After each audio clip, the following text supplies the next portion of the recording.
Good evening, everybody. British time. Noswaith dda Cymru. The Welsh, whom I just addressed, were a people born dispossessed. They were the descendants of the original natives of Britain at the dawn of history, but ended up occupying only a 1/12 of the total landmass. Irish adventurers conquered the northern part and turned it into the Kingdom of Scotland, while the English took 2/3 of the south of the island. For centuries, a powerful Welsh kingdom survived between England and Scotland, called Strathclyde, which kept the original British identity and language, and was a great cultural centre. The Vikings, however, destroyed that. So Wales acquired its identity as a nation in the 9th and 10th centuries. Although still divided into small kingdoms, its people developed a new sense of common character and importance as the heirs of the ancient British. Their survival became that of an entire culture and tradition, with common legends and common heroes, above all, King Arthur. They were aided in this enterprise by their language, which was unusually well suited to poetry. That may have been because it was developed by poets, the court bards of the 6th and 7th centuries, who fashioned it out of the ancient Brythonic tongue. The result enabled just 3 or 4 words of medieval Welsh to convey a set of images or thoughts that would require a stanza in English. Let me give you an example from the work of one of the most famous of the medieval Welsh poets, the 12th century bard, Lleu. I'll give it to you first in the medieval Welsh. I'll say that medieval Welsh is even less like modern Welsh than medieval English, the language of Chaucer, is to modern English. However, there are probably just 12 people in the country who can correct my pronunciation, and it could be that none of them are watching tonight. So the original medieval Welsh would be Lleu Llaw Gyffes Tynaferw Gwenec, Chlanw ebwr a chlyr chlenni mawrdric. The literal translation is colour light waves, spread boiling billows, flood-tide river mouth on sea where nothing waits. And what it means is bright as the light that falls on the waves where the boiling billows spread, that flashes a moment from the meeting of river, flood and sea. And all that image is contained in just those 2 lines. Medieval Welsh tradition credited this achievement, the development of this remarkable language, to the bards of the 6th century, the greatest of whom was Taliesin. And here is an artist's impression of Taliesin. Poems attributed to Taliesin have indeed survived in medieval manuscripts. There is, however, a problem with taking literally the idea that they are the compositions of the legendary 6th century bard. There is no sign that he was regarded as the preeminent early poet until at least the 10th century. After that, bards claimed to be inspired by him, and so they wrote in his name for 300 years. We're therefore not certain that any of the poems credited to Taliesin were composed by him, or even if he actually ever existed. All of those which people have thought to be most possibly his work are concerned with warfare, praising the victories of the kings he served. It is precisely those verses that contain the mystical and religious references, the most haunting poems, that now seem much later than his alleged time. Welsh tradition was so powerful that until the 18th century, poets continued to pass off their own work as that of long-dead predecessors, including Taliesin. It was simply the fastest way to get respectful attention. Two major problems result at opposite ends of the chronological spectrum. The modern problem of attribution of medieval texts centres above all on a single remarkable individual, Edward Williams, who took the bardic name of Iolo Morgannwg, which just means Glamorgan Teddy. He was indeed from Glamorgan, and also a stonemason, active between the 1780s and the 1820s. He was also a devoted nationalist, part of the great Welsh cultural revival of that period, which eventually produced a national literary canon, the Mabinogion, national heroes like the trickster Twm Siwn Cati, a national costume, the steeple hat, dress and cloak worn by Welsh women to this day, a national instrument, the harp, a national symbol, the daffodil, and a national cultural institution, the Eisteddfod. He was a fierce radical in religion and politics, campaigning for the abolition of slavery and of cruelty to animals, and campaigning for votes for all men. He was a vegetarian because of his love of animals, and wouldn't even ride a horse because it was imposing his weight upon it. He admitted women as equals to his societies. He was, beyond doubt, an accomplished poet and visionary, with real courage and imagination, and a great scholar. He was also a forger, a drug addict, a jailbird, and a charlatan. Some modern Welsh cultural nationalists have equated him in modern Welsh history with the place of Adolf Hitler in modern German history.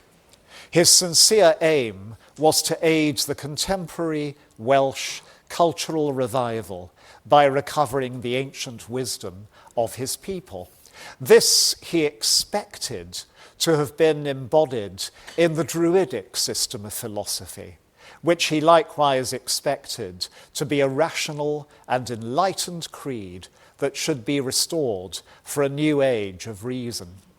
He further expected the teachings of the ancient Druids to have been preserved in the medieval Welsh manuscripts, of which he was himself one of the main experts.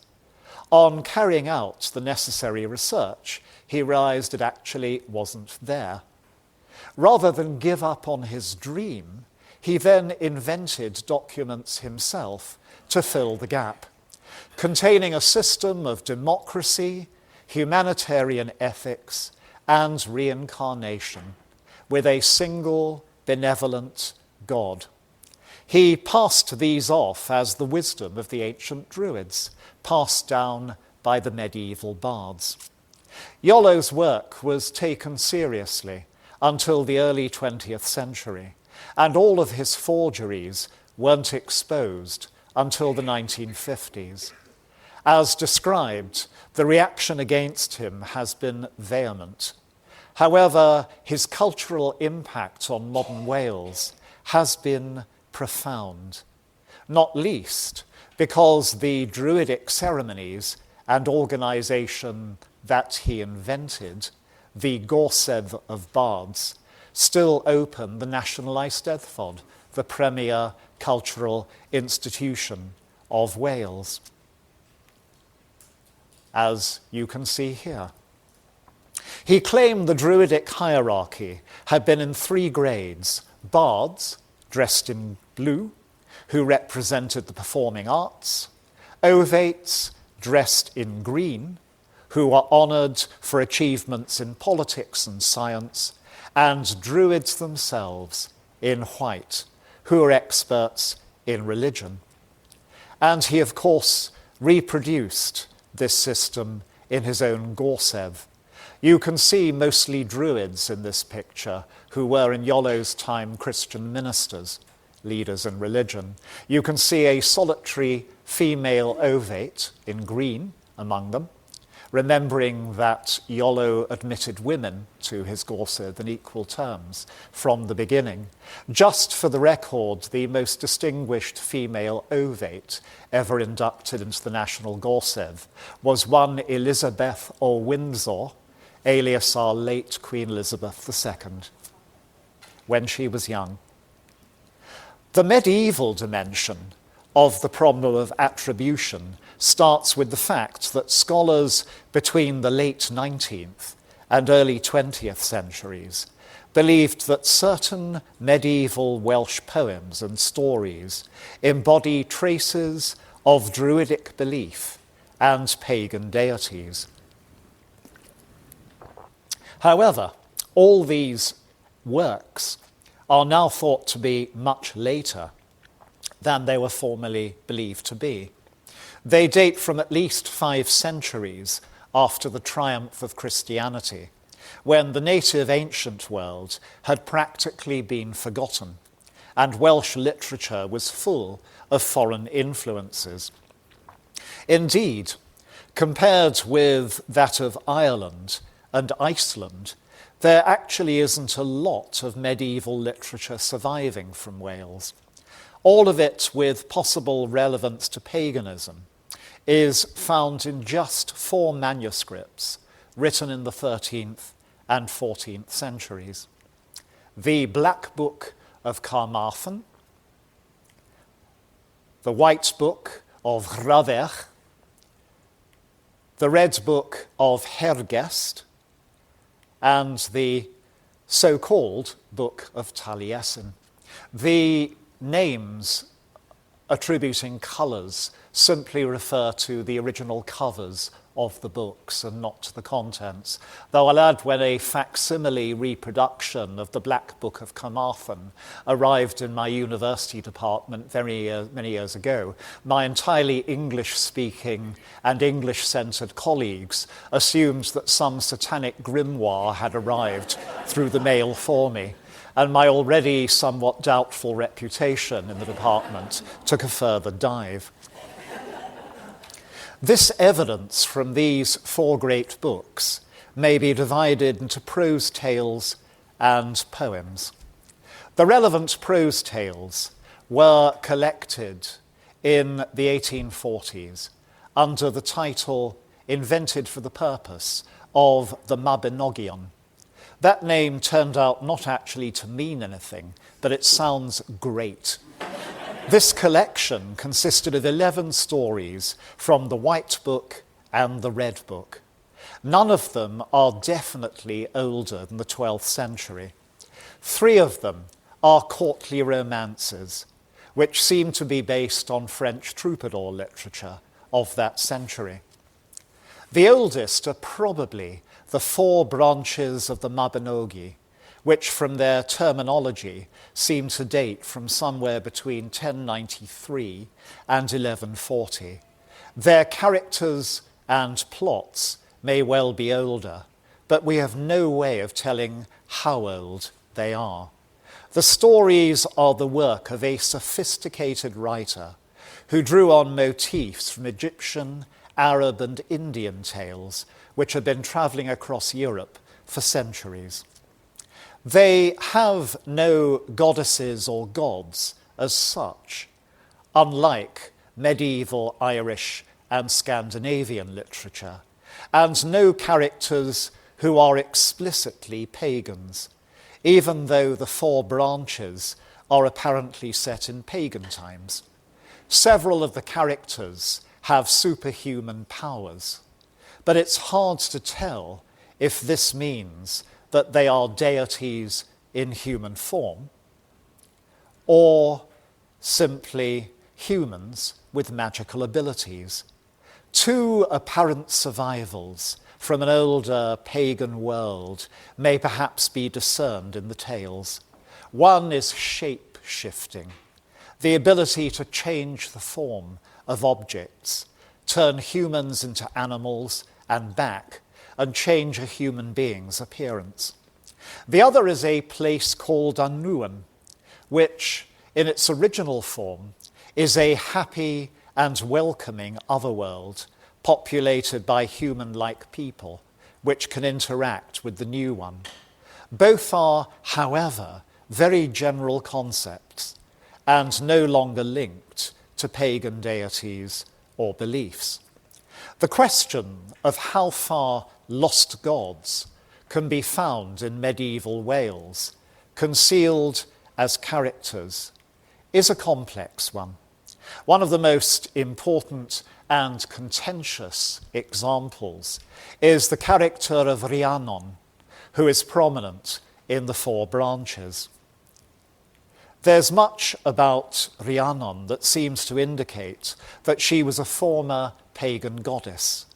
The suffix to her name, on, is one that philologists have argued is associated with superhuman beings in medieval Welsh. And indeed, Rhiannon comes from a magical otherworld. She is twice associated with horses, and so some have thought her to be an ancient British horse goddess. She also marries two successive human princes, and so some have also thought her to have been a goddess who conferred sovereignty. This all remains possible, but it's also very uncertain. Rhiannon does not confer kingdoms on her husbands, and there is no clear sign of a sovereignty goddess anywhere in Europe outside of Ireland. There is also no real evidence of an ancient British horse goddess in either Iron Age archaeology or Romano-British inscriptions. Rhiannon herself, in the story, seems much more like a representative of royalty or nobility than a goddess. Whether we should therefore stop calling her a goddess is a matter for personal choice. It's still entirely possible that she was one, but the decisive evidence is lacking. And it's important to ask instead what characters like Rhiannon would have meant to the medieval Welsh audiences for whom the stories were composed. The Four Branches are about friendship, marriage, rulership, and feuding, and Rhiannon plays her part in all of those. There is, in fact, nobody quite like her in previous human literature. She is a being from an enchanted world who chooses to settle in the human one and stays even when things go horribly wrong for her there. She is propelled by the wish to choose a husband for herself. Thereafter, no matter how bad things get once she's got her man, she never loses control of herself and instinctively produces different, correct reactions to differing crises. She always stands her ground with iron willpower and stoical courage.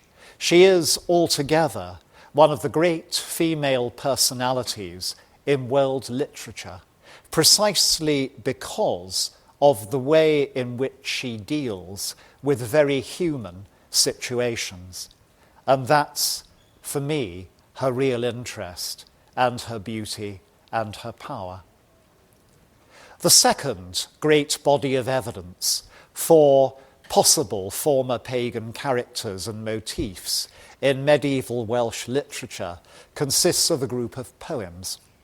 The court poets, or bards, of Wales between 900 and 1300 were the apex of Welsh culture at the time, a highly trained elite delighting in difficult, elusive verse packed with metaphor, reference, and wordplay, which of course makes it immensely hard to understand. They were among the leaders of a self-conscious national revival. A key concept in their thought was the semi-divine status of the bard, that's them, inspired by Arwen, meaning the divine spirit of creation. They drew on Irish, pagan Greek and Roman, and overtly Christian literature, but also on earlier Welsh bards, through both written and oral sources. 7 famous mystical poems are credited to Taliesin and could be dated at any time between 900 and 1250. Currently, the period 1150 to 1250 is the one favoured for most. They deal in prophecy, fantastic imagery, and supernatural themes. In modern times, they've repeatedly been mined for traces of ancient pagan wisdom, without any consensus being reached over the results. An absolutely classic example of such a poem is Prydau Nuan, the lute of the otherworld, which seems to be, among a lot of other things, the story of a tragic expedition into a parallel world to bring back a magical cauldron. In the form in which we have it, it is overtly Christian, composed by somebody who disliked the pretensions of monks to be the greatest scholars, but many people have thought this present form to be a later adaptation of an originally pagan text. The truth is that absolutely nobody really knows what it means. And the situation is not helped by the fact that there is not even any definite agreement over the precise meaning of about a third of the words in it. But with all those caveats, here is Prydau Nuan in the most recent and authoritative translation. I praise the Lord, Prince of the realm, King. His sovereignty is extended across the world's tract. Equipped was the prison of Gwair in the Mound Fortress, through the will of Pwll and Pryderi. No one before him went into it, into the heavy grey chain. A faithful servant it held, and before the plunder of Anuan bitterly he sang. And our bardic commemoration shall last till the day of judgment. 3 times the number of a great warship's crew we went into it, save 7, none returned from the fortress of the mound. I am honoured in praise. Song was heard in the 4-peaked fortress, forever turning. My poetry was uttered from the cauldron. From the breath of 9 maidens it was kindled. The cauldron of the Lord of Anuan, what is its nature? A dark ridge around its border with pearls. It will not boil the food of a coward, that is not its destiny. The flashing sword of Lleu Llaw has been lifted to it, and it was left in the hand of Llymynawch. And before the gate of hell lamps were burning.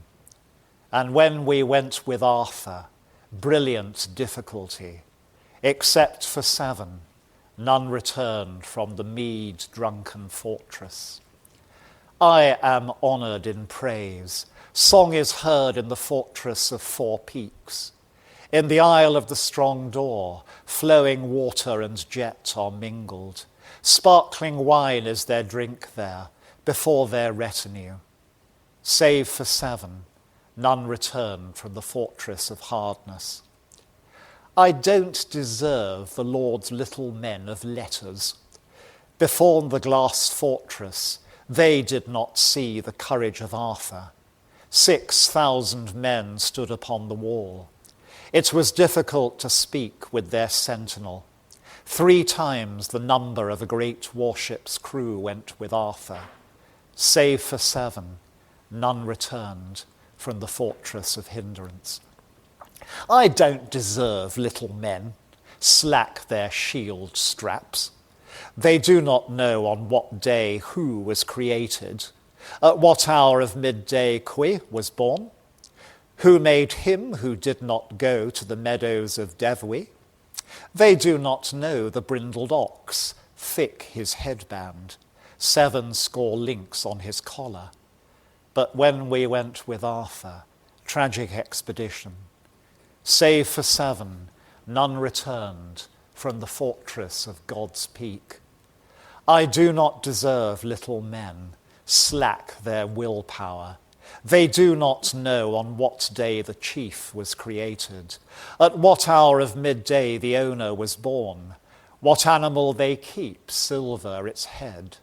When we went with Arthur, sorrowful combat, save for 7, none return from the enclosed fortress. Monks howl like a choir of dogs from a meeting with bards who have true knowledge. Is there one kind of wind? Is there one spark of fire or fierce battle? Monks band together like young wolves from a meeting with bards who have true knowledge. They do not know when midnight and dawn divide, nor wind, what its course, what its onrush, which place it ravages, what region it strikes. The grave of the saint is hidden, both grave and ground. I praise the Lord, great Prince. Though I be not sad, Christ rewards me.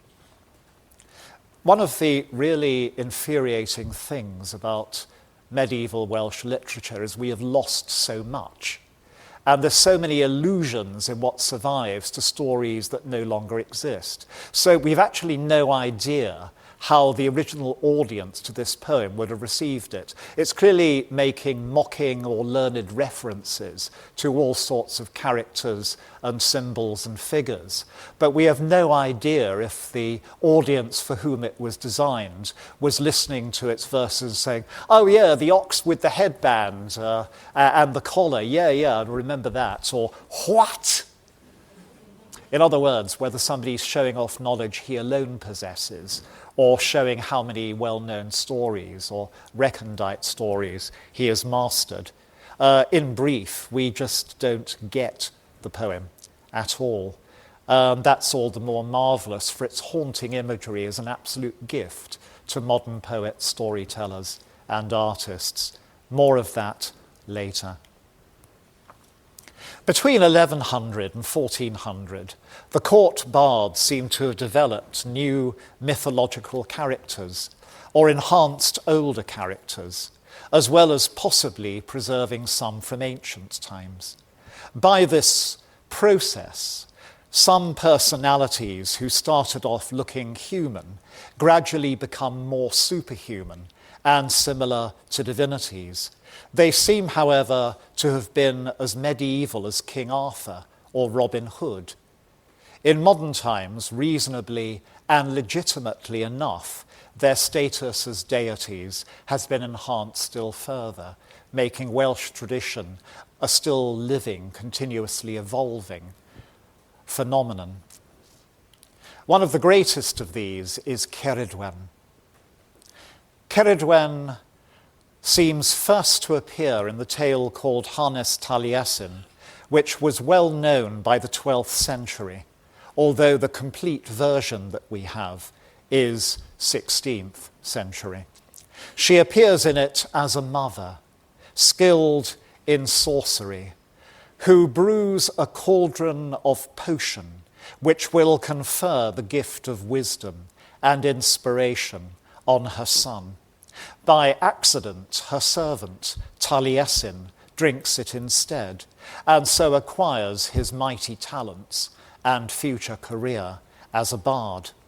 As the brewer of a cauldron of inspiration, she became a grand figure for court poets. By the 13th century, She had grown into the muse of bards, the giver of the power and the rules of poetry. In 1809, a rather eccentric clergyman and antiquarian called Edward Davies made her into the great goddess of ancient Britain, an identity which has been accepted by many since. Another such figure is Gwyn ap Nuith. Gwyn appears in 11th and 12th century texts as one of Arthur's warriors. He has some magical powers, but then most of those warriors do. By the 14th century, poets had turned him into a mighty spirit of darkness, enchantment, and deception, a true lord of the underworld. In the 1880s, an Oxford professor called Sir John Rhys made him into a Celtic god of the dead and leader of the wild hunt, and he's often taken as that now. Another great character of this sort is Arianrhod. Arianrhod appears in the fourth branch of the Mabinogi as a powerful, beautiful, and selfish enchantress, capable of making unbreakable curses. By the 13th and 14th centuries, her magical powers had much increased, so she's able to cast a rainbow around a court, and the constellation in the night sky, known as the Corona Borealis, had become called the fortress of Arianrhod. In the 20th century, she has become viewed as a star goddess. The legend of King Arthur and his companions is the greatest gift that Welsh literature has made to the world. They originated as patriotic Welsh heroes fighting the English, and then went on to become international characters. The stories about them also contain what have sometimes been thought to be pagan motifs. The gift of Arthur's sword Excalibur from a lake, to which it is later returned by the faithful Sir Bedivere, might be a memory of the genuine ancient pagan rite of throwing swords and other precious metalwork into bodies of water as offerings. On the other hand, it could have been suggested to the composer of the original story about it by finds of those ancient swords in lakes and rivers, or even by a persisting medieval custom in some areas such as Lincolnshire, of throwing a knight's weapons into such watery places during his funeral procession. The striking of the dolorous blow upon a king which wounds him and so turns his kingdom into a wasteland suggests an ancient pagan connection between the physical and moral health of a ruler and the health of his land. On the other hand, the blow is struck with a Christian sacred object, and so the act is one of sacrilege, incurring divine wrath. The Holy Grail has been thought to derive from a sacred Celtic cauldron, like those found in offerings in lakes and bogs, a magical object like the cauldron of the 9 maidens in Pryddi Annwn. But the Grail starts out as a serving dish, not a vessel, and then rapidly turns into a Christian chalice. Finally, in this context, there is Glastonbury, which features prominently in the later medieval Arthurian legend as the Isle of Avalon, Arthur's refuge and perhaps his burial place. In the 20th century, many have thought it to be an ancient pagan sanctuary. While it certainly does have remains from the Arthurian period, however, so far nothing that is clearly a religious centre from pagan times has been found in or around Glastonbury. I'm going to make Glastonbury, since the picture is so lovely, a focus for a case study of the possibilities and delights and frustrations of this material.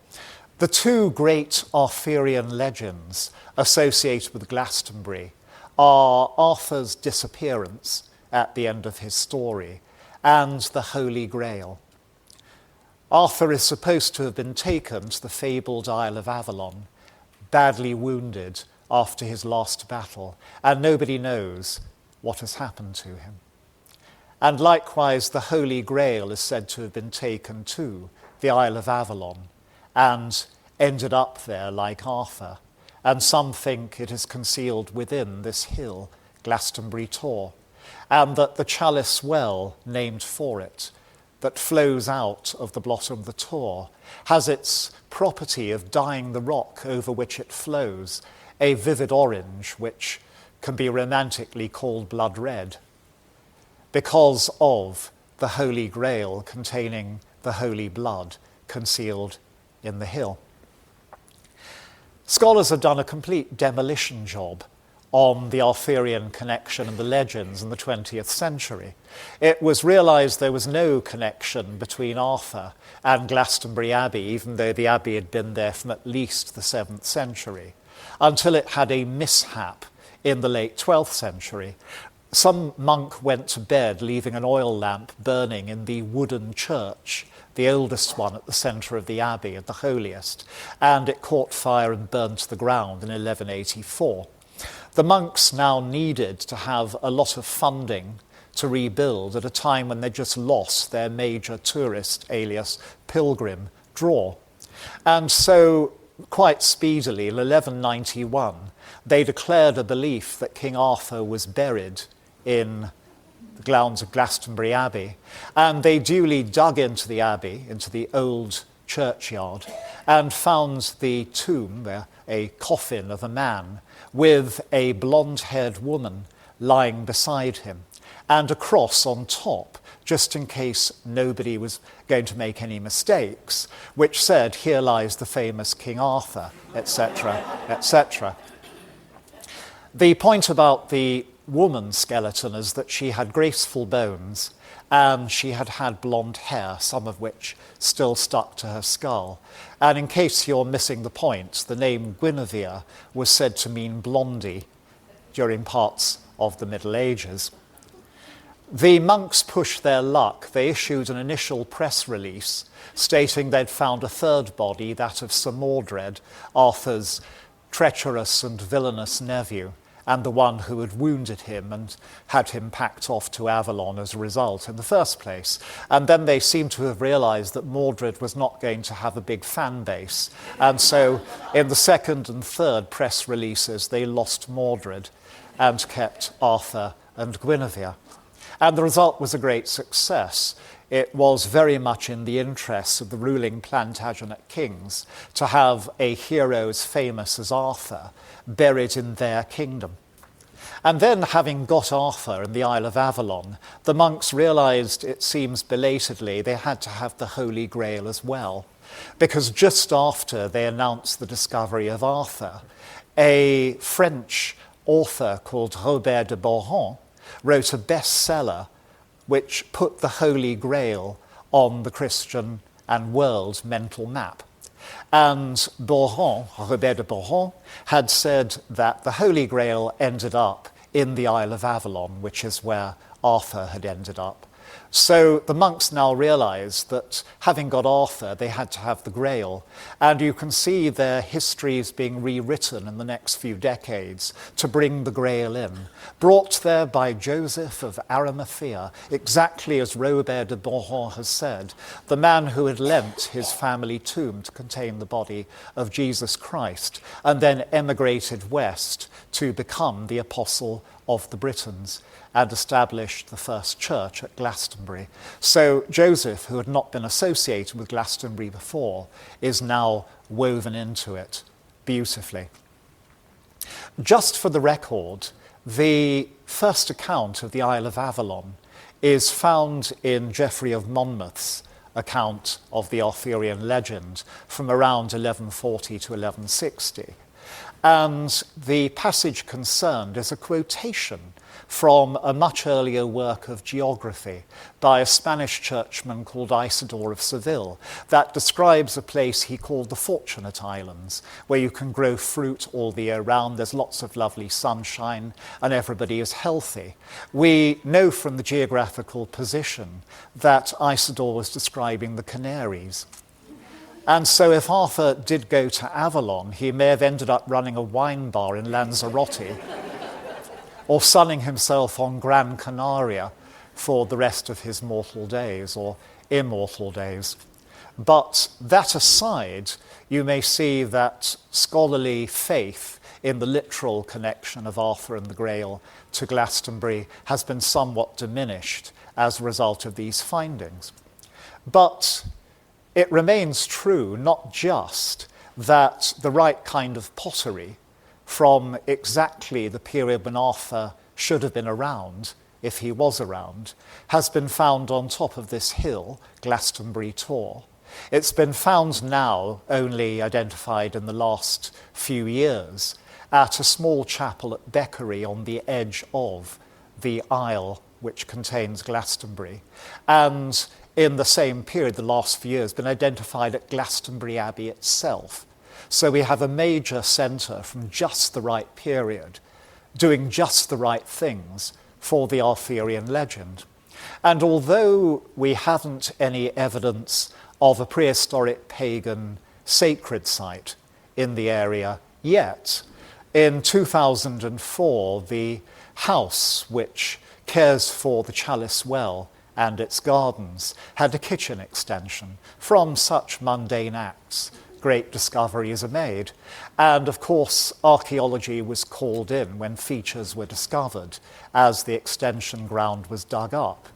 And samples were taken from the post holes that a couple of years, dating often takes a long time, came back to reveal the post holes as New Stone Age. So there was a prehistoric structure from way back in prehistory, right near the Chalice Well. We haven't got any deposits to show that it was a ceremonial site, but the point was this is the first trace of anything New Stone Age found in the Glastonbury area.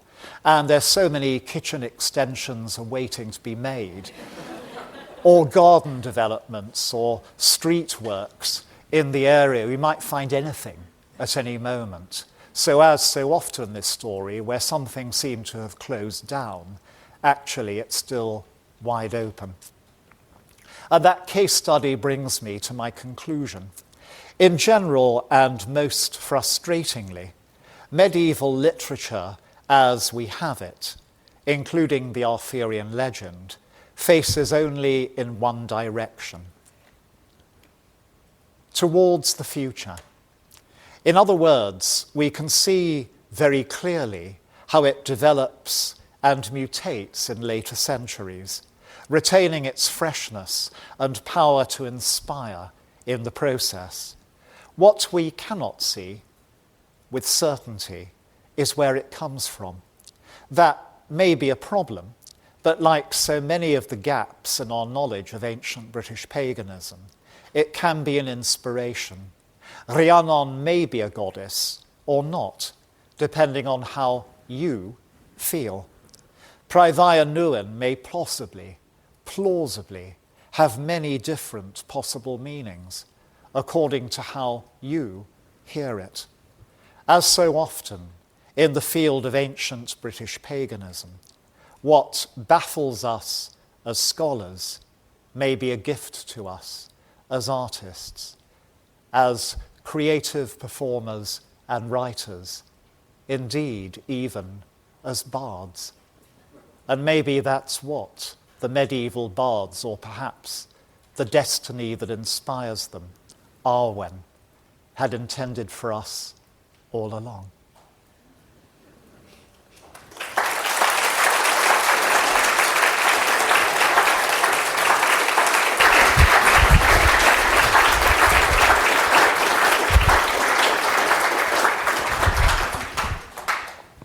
Professor Hutton, thank you very much again for another fascinating lecture.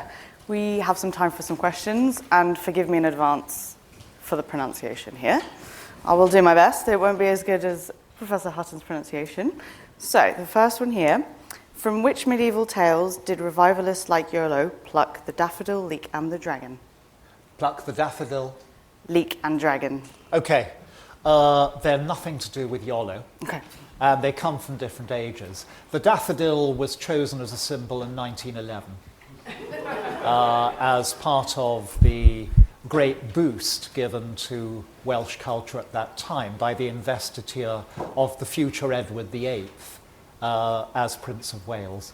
It was the investiture that set off the tradition that was copied in 1969 for the investiture of Prince Charles as Prince of Wales. The leek has been associated as a Welsh symbol since the Middle Ages, and traditionally it's because of the alleged relative poverty of Welsh agriculture because of the soil compared with the English. In legend also it's a favourite dish of St David, the patron saint of Wales, but certainly by the Tudor and Stuart period it's become a symbol of Welshness, so it goes way back. And as for the dragon, this was associated with Wales in a lost saint's life, describing how the wicked King Vortigern was building a castle and found that it kept falling down. And the young boy, who was going to be the wizard Merlin, explained this was because two dragons, one white and one red, fought underneath it. And the white dragon stands for the English and the red dragon for the Welsh. And after that, as the story passed into the British history of the Welsh, one of their key texts, it became a foundation story for the Welsh. But the symbols of the medieval Welsh princes were lions, not dragons. Most European royalty wanted lions. You know, they're butch, they're dangerous, they're majestic. But when the Tudors took over, rather unhelpfully, the English had got the lions as their symbols already, and still have. And so the Tudors helpfully made the red dragon of Cadwaladr the symbol of Wales instead, and the Welsh have happily had that ever since. It's a long reply, but those are key symbols for Welshness. Thank you. Next one says, could Arianrhod be identified with Ariadne, at least in terms of the corona borealis, which in Greek myth is said to be where Bacchus threw his bridal headdress? I think that you're absolutely right about the origins of the Greek myth. The corona borealis, which is practically invisible from London because of the light pollution, but out in the countryside looks like a necklace hanging up there in the sky with a particularly bright star like a jewel in the centre, was thought by the Greeks to be the wedding present of the goddess Aphrodite to Ariadne when she married Dionysus, the god, having been jilted by the love rat Theseus after fleeing from Crete, having helped him kill the Minotaur. And this wedding present was a visible sign of Ariadne's ascent to become a goddess. The names Arianrhod and Ariadne sound quite similar, but there's originally no connection between them whatsoever. The two converge on the corona borealis, and it could well be that an erudite 14th century Welsh poet, these people knew their Greek and Roman myths, would know the story of Ariadne, probably from Ovid, and would see the link with Arianrhod and bring in Arianrhod, but that is speculation. Do we have any questions from the in-person audience? Sorry. Thank you. Regarding your reading from the Blodeuwedd, it sounded to me very much like an Anglo-Saxon myth, a bit like Beowulf. Was there any influence or coming and going there? I don't think so. A lot of early to high medieval poetry has that intoning sound to it, those internal rhythms, and tends to be read in the same kind of sonorous way that I have just given to it. So you're right, there is a similarity, but it's broadly generic rather than a direct influence.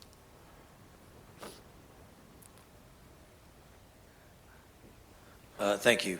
Excellent lecture, by the way. Fantastic. Very kind. I just wanted to ask you, I understand there's a story in the Mabinogion about King Bran and his head being buried beneath the Tower of London. Yeah. Can you elucidate, please? Well, kind of. It's a legend. And it could be a memory of the pagan custom of burying bits of special human beings underneath special places to give them enduring power with a guardian spirit or sanctity. Or it could be a steal from the Christian habit of venerating saints' relics in the same kind of way, which itself may have derived from Mediterranean pagan tradition. The fact that Bran's burial place for a long time, he was dug up by Arthur, who didn't think we needed magical protection. Now we had him in Welsh tradition. The fact that the Tower of London, specifically the White Tower area, was chosen is one of the best indications that the four branches are composed in the early 12th century rather than any earlier, or at least in their present form. They're put down there maybe from older tales, because there was no significant fortress at the Tower of London till William the Conqueror built the White Tower there as London Castle.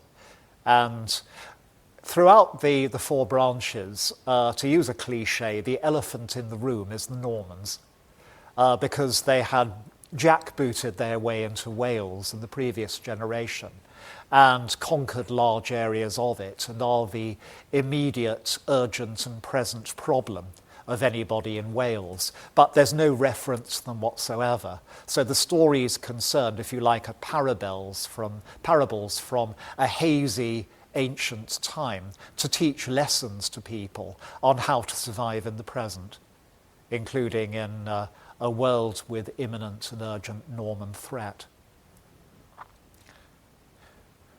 There's a gentleman who's been waiting for ages over here. Thank you. I loved the lecture. Thank you. I was very fortunate. I spent my childhood in Glastonbury. I lived in a house on the slopes of Glastonbury Tor. And I took in all these legends, and I still believe them because I have to, because I've believed them all my life. Even if I believe in nothing else, I still believe in them. But some of them, of course, are bizarre. And my favourite thing is there's another hill in Glastonbury where Joseph of Arimathea, having sailed up the Somerset levels, landed and planted his staff in the ground, and that turned into the Holy Thorn. And he brought the chalice with him, of course. What I loved about this story, and it took me 30 years to work it out, when he planted his staff, they were all very tired. He said, "We are weary all," and that was the name of the hill, Weary All. I think it's wonderful that he'd mastered English in the 1st century. Very nice. Weary All Hill, spoil sport philologists inform us, means the hill of the bog myrtles, a type of damp ground plant.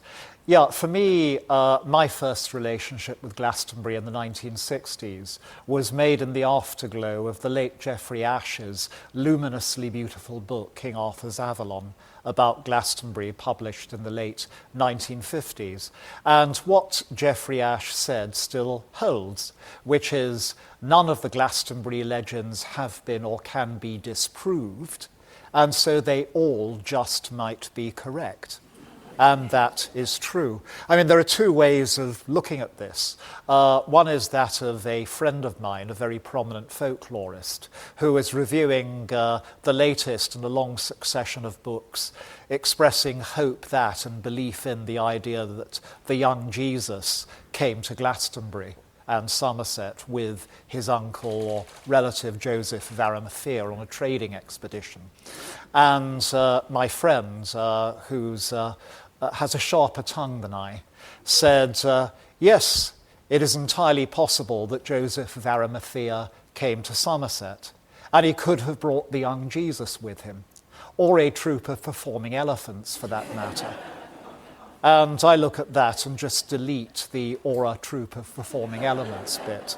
Say, yes, it could have happened. That's the great thing about myth and legend. It can almost never be disproved. It does other things. I do have another question that's just come through from the online audience. Was the tale of Gwyn ap Nudd and St. Colin an attempt by the Christian Church to demonise Gwyn and turn Anwen into hell? Or is that a modern misconception? It's not a modern misconception. But the demonisation of Gwyn had already happened. This is one of the great medieval or just possibly 16th century Glastonbury legends. It's about an actual saint, St. Cochlan, after whom Llangollen, the festival place in Wales, is named, who turns up in Glastonbury on a routine preaching tour and finds the place has been taken over by the Hugh Hefner of medieval mythology, Gwyn ap Nudd, who's established a kind of playboy mansion on the summit of Glastonbury Tor, providing every kind of pleasurable vice for the inhabitants of Glastonbury, who have quite naturally forgotten piety in the process. And the preaching monk hoofs his way up to the top, and there is Gwyn reclining on his throne with all these gorgeous beings around him, and says something like, "Heidi High Camper, we'll start with some aromatherapy, and then there'll be a jacuzzi booted up for you." And Cochlan says, "No thanks," takes that and sprays the whole thing with holy water, and it explodes and vanishes, like the demonic illusion it is, leaving just green mounds on the grass. And this definitely makes Gwyn a demon, but he's already one by the 14th century. We don't know why his image has darkened so much from the 12th and 13th centuries, maybe earlier, but it does. It's, the great thing about the Middle Ages is nothing ever stands still in terms of tradition, where when people are relying on oral storytelling and painstaking copying of manuscripts, as in a medieval copy shop, no problem, Squire, will run you up those copies in just 5 years.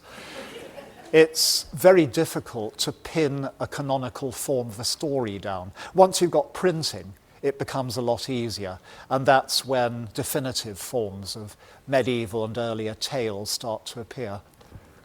Hi. Hello. Apologise, we came a little bit late, so I apologise if this was mentioned in the first 10 minutes. But I was wondering if you could speak to a possible sort of shared Celtic origin for characters like Lleu in the Welsh myths and the children of Lleu in Irish myth, and obviously King Lear as well. From Geoffrey Monmouth. You didn't miss that. I didn't talk about it, so it's a very relevant question. The whole connection between Welsh and Irish myth has been explored in the last 10 years by a superb book by Patrick Sims-Williams, one of our greatest current and living scholars of medieval Welsh and Irish. And there's a mind-splitting problem here, which is that there are definite similarities in characters and at least in names between famous Welsh and famous Irish stories. The trouble is, characters share the same name more often than they share the same character. And there are two utterly different ways you can explain this. One is that the characters were originally pre-Christian deities, worshipped by all the Welsh-speaking peoples, or at least those of Britain and Ireland. And so they then survived in different literatures later on. The other explanation is that the Welsh were extremely well acquainted with medieval Ireland and heard its stories and borrowed ideas and characters from it, because there is a cross-fertilisation, as I've said. And although Patrick quite firmly and with great erudition espouses the latter explanation, the first one of those is not entirely invalidated. So again, I'm leaving you at a crossroads in which you can choose different routes yourself away from the question posed. Thank you. I'm afraid that's all the time we've got this evening. Please join me in thanking Professor Hutton once again. Thank you.